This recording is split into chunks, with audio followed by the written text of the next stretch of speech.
मैं एक गृह प्रवेश के पूजा में गया था और वहां पंडित जी पूजा करा रहे थे।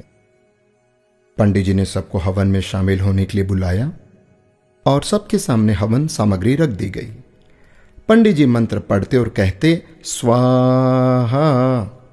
लोग चुटकियों से हवन सामग्री लेकर अग्नि में डाल देते। घर के मालिक को स्वा कहते ही अग्नि में घी डालने की जिम्मेदारी सौंपी गई।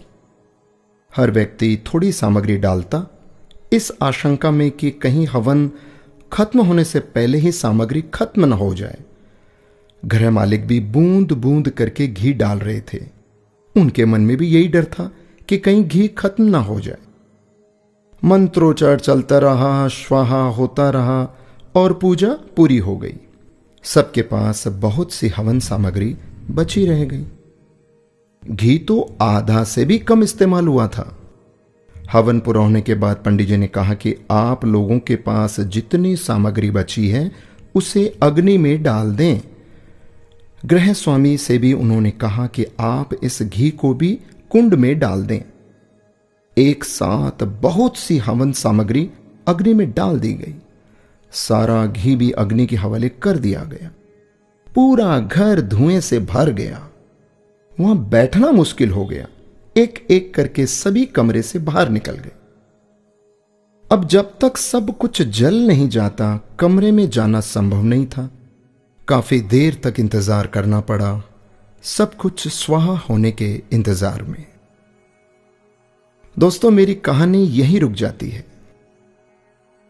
उस पूजा में मौजूद हर व्यक्ति जानता था कि जितनी हवन सामग्री उसके पास है उसे हवन कुंड में ही डालना है, पर सभी ने उसे बचाए रखा कि आखिर में सामग्री काम आएगी या खत्म ना हो जाए।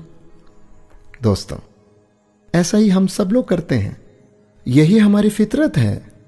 हम अंत के लिए बहुत कुछ बचाए रखते हैं, जो अंत में जमीन, जायदाद, प्रॉपर्टी, बैंक बैलेंस, रुपया, पैसा, फलाना ढिकाना, ये जो इस रूप के भीतर में सब यहीं पड़ा रह जाता है। जिंदगी की पूजा खत्म हो जाती है और हवन सामग्री बची रह जाती है। हम बचाने में इतने खो जाते हैं कि ये भी हम भूल जाते हैं कि सब कुछ होना हवन कुंड के हवाले ही तो है। उसे बचाकर क्या करना? बाद में तो सिर्फ धुआं ही होना है। संसार हवन कुंड है दोस्तों, और जीवन पूजा। एक दिन सब कुछ हवन कुंड में समाहित होना है। अच्छी पूजा वही है जिसमें हवन सामग्री का सही अनुपात में इस्तेमाल हो, न सामग्री खत्म हो न बची रह जाए। यही मैनेजमेंट करना है।